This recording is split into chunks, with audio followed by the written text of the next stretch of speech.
Mulțumesc de introducere.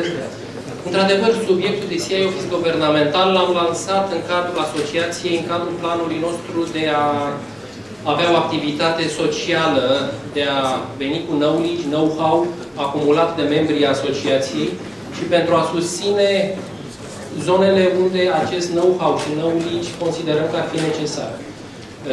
Pe lângă definirea profesiei de director IT, de exemplu la nivel de standard ocupațional, unde dacă lumea caută, vede că e un standard ocupațional destul de vechi și care trebuie refăcut și este de asemenea unul din planurile noastre, de a efectua și a derula o serie de traininguri în domeniul managementului IT și probabil foarte curând vom lansa primul curs de director IT certificat CNFB în România.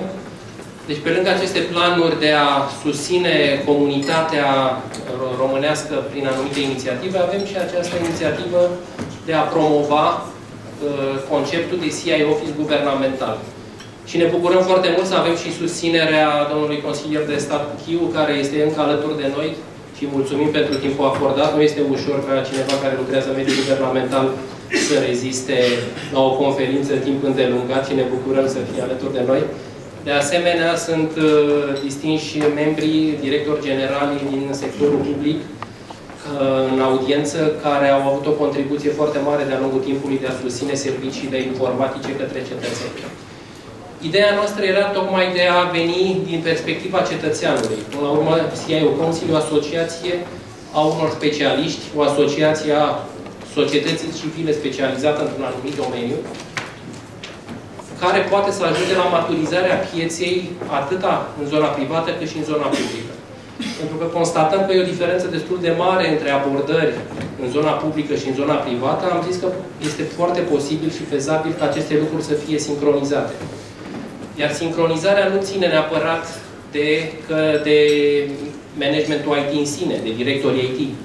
Directorii IT din sectorul public sunt oameni cu un profesionalism înalt și cu proiecte foarte mari la activ, care și-au dovedit profesionalismul de-a lungul timpului. Problema este că trebuie să intre într-o structură de guvernanță aferentă sistemului public ca să-i ajute și să ofere către clientul final, care este cetățeanul, un serviciu care să fie într-adevăr util. Prezentarea de astăzi nu va vorbi despre problemele care sunt în România. Acestea le găsiți pe site-ul CIO Council, prezentarea din noiembrie, o prezentare din ianuarie, o serie de articole publicate în diverse reviste, cum conceptualizăm noi acest CI Office guvernamental. Prezentarea de azi se va referi la modelele externe, pentru a putea vedea că alții sunt mult mai avansați în acest domeniu al CI Office-ului guvernamental, îl practică și ce înseamnă acest lucru. Când am lansat prima oară acest subiect, toată lumea se întreba ce proiect vor ăștia să facă, cine este în spate, ce se dorește.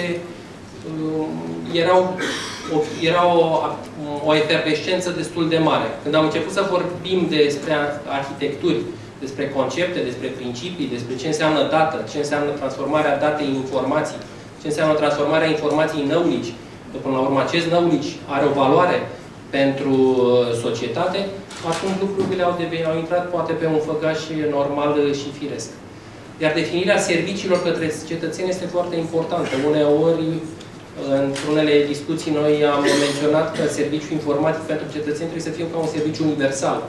Degeaba lansăm un portal prin care se plătesc taxele online dacă numai un număr foarte mic de cetățeni pot să plătească taxele online. De ce să plătim taxele cu cardul și să nu plătim și prin contul bancar? Ăsta este un exemplu, poate fi minor. Până la urmă să plătești taxele cu cardul e un luxury. Jumătate din țară probabil n-au nici carduri, n-au nici calculator. Dar arată o semnificație. Poate un portal în care sunt toate, se definește un serviciu, de exemplu, serviciu de activitate al agențiilor și al primăriilor. Să știi că intri într-un singur punct și vezi care e programul de lucru, ca să nu bați o oră, dus o oră întors și să vezi că nu lucrează cu publicul. Poate ăsta e un serviciu care poate fi informatizat pentru informare, dar e un serviciu universal disponibil tuturor. Câtă vreme nu definim serviciile și nu coborâm pe o bază arhitecturală top-down, lucrurile vor rămâne fărâmițate, diversi piloți în diverse instituții, nesincronizate între ele și probabil și neinteroperabile. Din acest motiv, modelele externe sunt foarte utile. În CIO Council e o anumită expertiză, o anumită experiență care membrii CIO, mulți dintre ei și-au însușit-o din preluarea modelelor externe. Eu în Raiffeisen, dacă mă uit acum 10 ani în urmă, probabil când a venit Groningen în bancă, se uita la mine ca la un băiat care știa și el câte ceva acolo și zicea că e director IT. Evoluția, knowledge-ul care l-a adus o firmă, o companie externă, acumulările care le faci mult mai repede când cineva te învață, sunt mult mai rapide. Dacă stai pe cale naturală să evoluezi, probabil ce poți evolua într-o perioadă scurtă, dacă ți se dau informațiile necesare și știi de unde să le iei, altfel perioada respectivă o parcurge într-o perioadă foarte lungă de timp și nu avem timpul fizic pentru că lucrurile din jurul nostru se mișcă.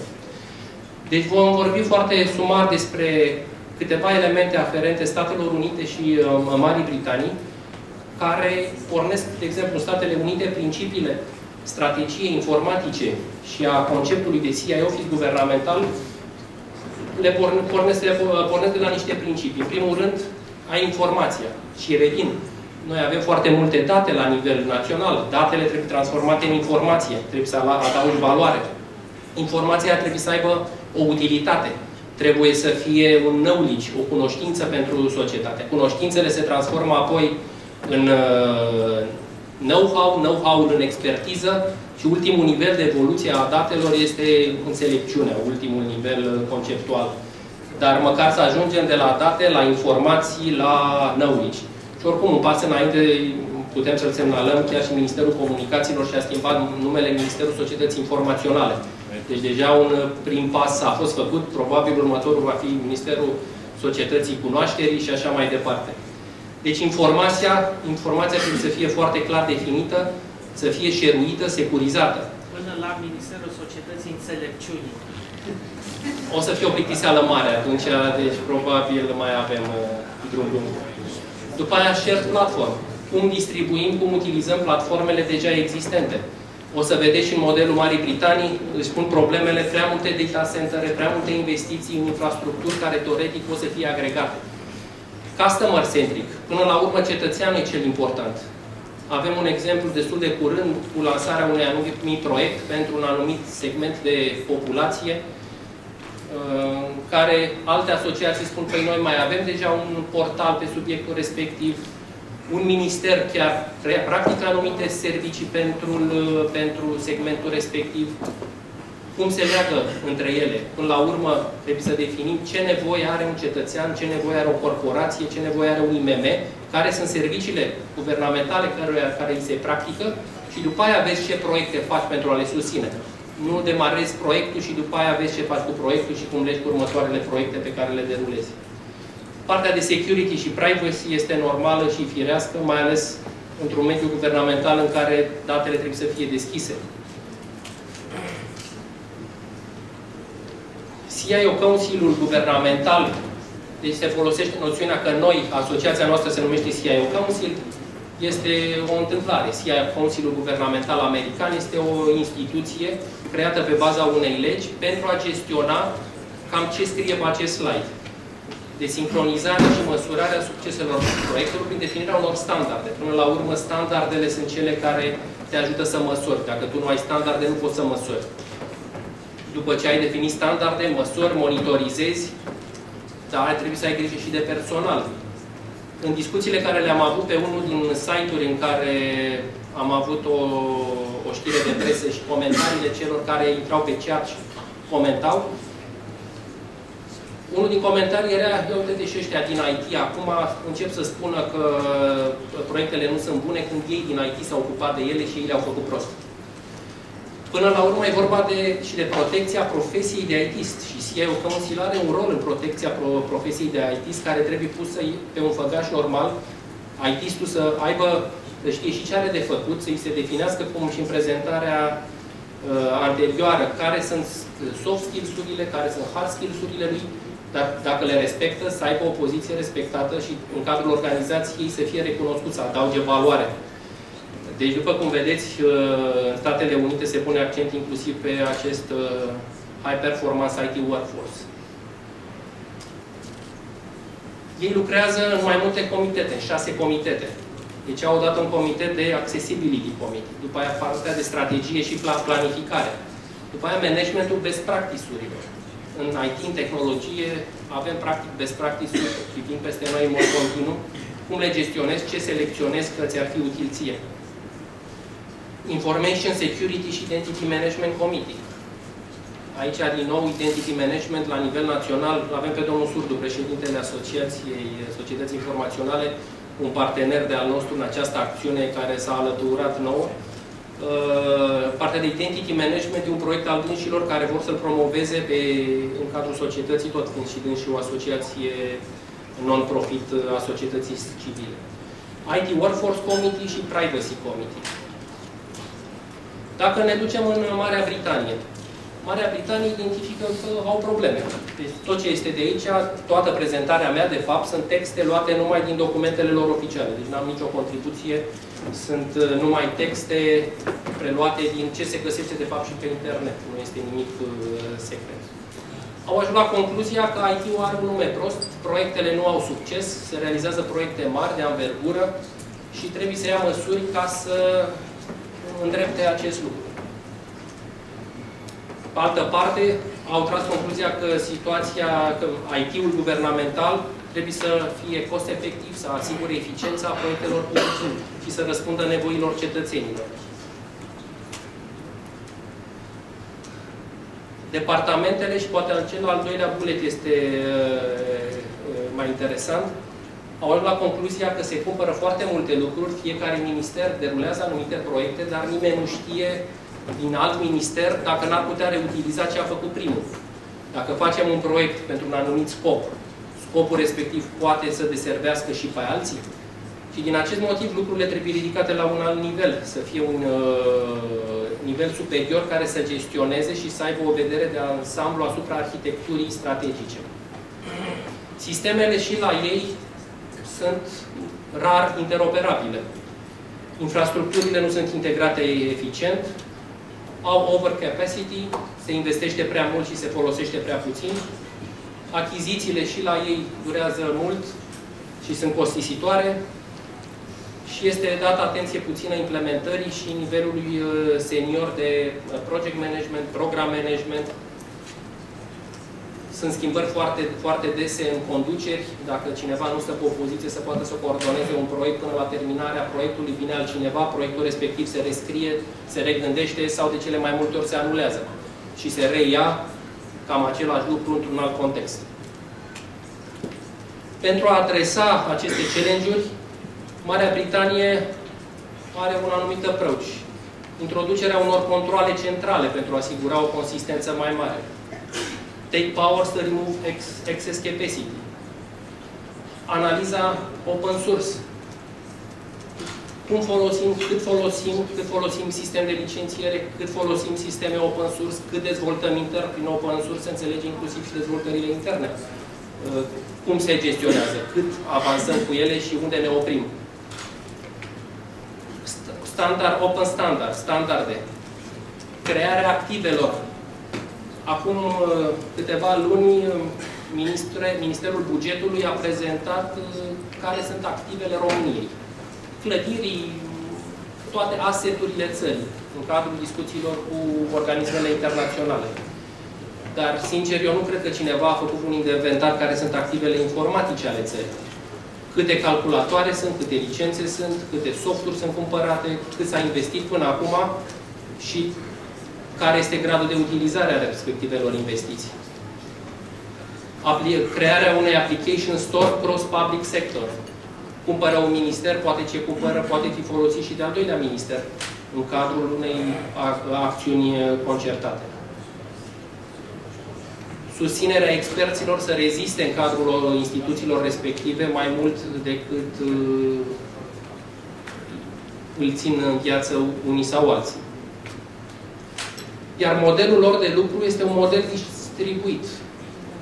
Un model în care, practic, există la nivelul guvernului, al primului ministru, un CIO Delivery Board coordonat de un CIO appointed. Există un CIO Council, e altceva decât CIO Council american, deci e un CIO Council Advisory, care verifică, aprobă integrarea, standardele, arhitecturile, vine cu know-how și know-how pentru a putea să asigure suportul pentru structura de dedesubt. Și cum vedeți, fiecare minister este responsabil de câte ceva. De exemplu, dacă ne uităm la Ministry of Justice, se ocupă de data center, cloud computing și ICT capability. Dar pentru tot guvernul Marii Britanii, nu numai pentru Ministerul Justiției. Și practic ei și-au împărțit care este strategia lor, ce au de făcut și fiecare minister se ocupă de ceva, de la cap la coadă pentru toată lumea. Deci nimeni nu se plictisește, toți iau de lucru, deci nu se iau jucăriile cuiva și se duc în altă parte și se pune întrebarea ce mai facem noi după aceea. Ce obiective și-au pus în plan? Reducerea pierderilor și să nu mai proiectele să aibă mai mult succes și stimularea creșterii economice. Cum? Asset and Services Knowledge Base, Open Source, Procurement, Agility, Capability, utilizarea IT-ului pentru a permite și a susține schimbarea. Channel Shift, Application Program Interfaces, Online Governmental Consultation, Social Media. Și după aia crearea infrastructurii comune IT bazată pe standarde deschise, pe arhitectură, pe cloud computing, pe rețele de comunicații guvernamentale, bine puse la punct, consolidarea data centerelor, strategia de end user, green, partea verde de care se tot discută și are un rol foarte important, strategia generală și managementul riscurilor. Ei au stabilit și un blueprint. Și ăsta este unul și din conceptele noastre. Este nevoie de un blueprint general, guvernamental, care să stabilească, pe lângă principii, care sunt direcțiile strategice. Și după aia, fiecare, normal, trebuie să și le ducă la îndeplinire, conform atribuțiilor care se dau unei astfel de structuri. Și ca în orice companie, deci nu este nicio diferență. Deci când am citit toate documentele acestea, am văzut că nu e nicio diferență între ce documente primeam de la Vienna în Raiffeisen, referitoare la cum trebuie pus un IT la punct, cum trebuie conduse proiectele, care e o arhitectură, sau documentele care se găsesc pe internet pentru inclusiv în Austria și în alte țări care au aplicat acest model. Deci lucrurile nu sunt atât de separate, nu? Public sector este ceva cu totul altceva și trebuie tratat separat. Până la urmă, principiile sunt aceleași. Normal, trebuie adaptat în funcție de capabilități, oameni, persoane, că ajungem în final, cineva trebuie să-l și aplice. Deci avem zona definită, zona de business, deci arhitectura de business, serviciile acelea de business care trebuie furnizate cetățeanului, firmelor sau intern în cadrul sistemului guvernamental. Arhitectura de business stă pe o arhitectură de procese, iar information este combinația între date și procese, pentru că dacă nu ai o structură de procese pusă la punct, n-ai un flux care să circule corect în mediul guvernamental, degeaba vii după aia cu sisteme informatice care nu creează decât o structură spaghetti, de multe ori poate deveni și anarhică dacă lucrurile sunt replicate într-un mod necontrolat. Tot așa, cineva la un moment dat s-a supărat că am spus că sistemele informatice pot să devină anarhice dacă nu sunt controlate corect. Dar odată ce ai pornit în IT și nu știi să-l faci bine și îl faci numai ca să-l faci, te trezești la un moment dat în care gestionezi foarte multe lucruri, ai foarte multe probleme și nu mai știi cum să apuci. Deci lucrurile trebuie începute într-un mod structurat. Și după aia vine partea de arhitectură de aplicații și partea de arhitectură tehnică, tehnologică, servere, data centere, rețele de comunicații. Și la fiecare, vedeți în stânga acolo scrie what, how și with what, cu ce. Deci ce avem de făcut, cum avem de făcut și cu ce avem de făcut. După aia au definit serviciile. Sunt odată niște servicii guvernamentale în sine și după aia avem serviciile pentru cetățeni, care le-au definit foarte clar. Probabil nu au 10 portaluri în care se intră pentru fiecare serviciu în câte un portal separat și când intri acolo, de fapt, vezi că nu te regăsești și nu poți să-ți rezolvi problema.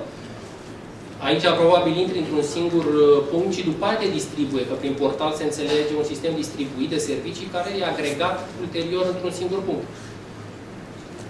Cum definim aceste servicii și dacă cineva se ocupă de serviciile, de exemplu, de media, cum domnul consilier Puchiu încearcă acum cu departamentul înființat de servicii online să integreze într-un fel partea de reprezentare a guvernului în cadrul serviciilor, dacă am înțeles corect, în cadrul serviciilor online, Acel lucru trebuie să fie făcut într-un singur punct și distribuit și tot mediul guvernamental să aibă acces la acele servicii. Pe lângă multele documente care ei le-au generat, este și un document, se numește Information Principles. Are vreo 70 de pagini. Eu prezint doar un slide și cred că e penultimul slide al meu. Dar legat de informații, de lucrurile acestea care până la urmă ne interesează, informațiile ce tax am eu de plătit este o informație. Informația respectivă are o valoare, un value asset. Informația respectivă trebuie recunoscută în primul rând că este un activ. În altă inițiativă de-a mea în care mă ocup de activele intangibile, de intellectual capital, care măsoară knowledge-ul din companie, iar knowledge-ul este de fapt un activ intangibil care poate fi valorificat contabil, financiar.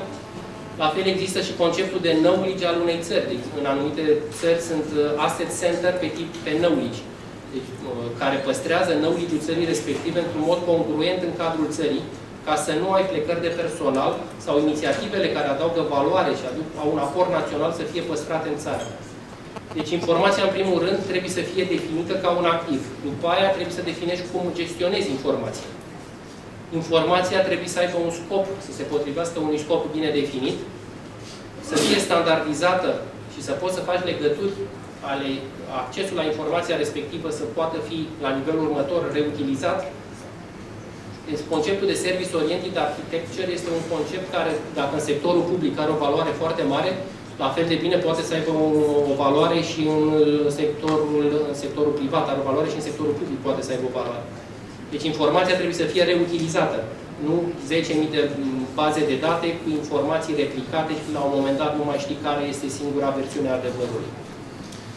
După ce informația este reutilizabilă, în momentul acela informația poate fi publicată și publică pentru că este sigur că este corectă. Degeaba adunăm noi acum documente pentru un site și peste 2 luni vedem că nimeni nu gestionează site-ul ăla, nimeni nu schimbă informațiile și sunt exemple publicate inclusiv în presă de site-uri guvernamentale care sunt încă informații din anii 2010-2011, nu le mai schimbă nimeni pentru că nu s-a mai ocupat nimeni de subiectul respectiv. Și cetățenii și oamenii de afaceri, la ultimul nivel, trebuie să aibă posibilitatea să aibă acces la aceste informații despre ei însuși și să-și rezolve problemele pentru care accesează aceste informații. Din punctul de vedere al lui Gartner, datorită lui Felix, care ne-a trimis anumite documente în acest domeniu, Gartner recomandă, practic, numirea unui CIO pentru sectorul public care să răspundă la nivelul cel mai înalt și să coordoneze direct partea de arhitecturi active care să fie distribuite și reutilizabile la nivelul sectorului public. Pe altă parte, trebuie să fie domenii CIO, cum sunt și cei din modelul britanic. Nu se centralizează decât nivelul arhitectural, nivelul strategic, după aia fiecare la locul lui derulează activitățile care au fost alocate în cadrul proiectului general global de CIO Council Guvernamental sau CIO Office Guvernamental. Și astfel se realizează o balanță între centralizare și descentralizare pentru a putea să facă lucrurile operaționale. Deci foarte rapid, asta a fost o trecere în revistă a câtorva idei din materialele britanice și ale Statelor Unite. Dacă sunt întrebări sau doriți să dezbatem, inclusiv colegii care se activează în zona publică doresc să ridice anumite întrebări și să discutăm anumite subiecte, vă stăm la dispoziție. Eu, un mic comentariu, Daniel Gruia sunt. Daniel Gruia, care este director general adjunct la ANAF. Când prezentai pe slide problemele cu care se confruntă UK-ul acum, m-am gândit că sunt foarte ineficienți, pentru că ne vin de aceleași probleme cu mult mai puțin bani. Ca să vedeți ce înseamnă mult mai puțin bani, pot să vă dau exemplu, probabil cel mai mare proiect eșuat de e-government, care a fost la un moment dat proiectul de informatizare a sănătății în UK și care a fost considerat un eșec după ce a cheltuit, atenție, 14 miliarde de euro. ca să mergem în același spirit, să discutăm de banii implicați ca să aibă aceleași probleme ca noi. Pot să vă spun că atunci când bugetul de IT al ANAF-ului era de vreo 10 milioane de euro în 2011, bugetul de IT a Her Majesty Revenue and Customs era de 886 de milioane de pounds. Dar măcar ei acum au înțeles că au o problemă. Cam atât a costă ca să înțeleagă că au o problemă. Poate putem face un salt și evităm să repetăm, cum vorbea și domnul Stanciu înainte, să ne gândim la partea pozitivă și să construim, nu să vedem problemele, că altfel o să ne oprim. Înseamnă că învățăm pe banii lor. Deci ceea ce e ok. Da.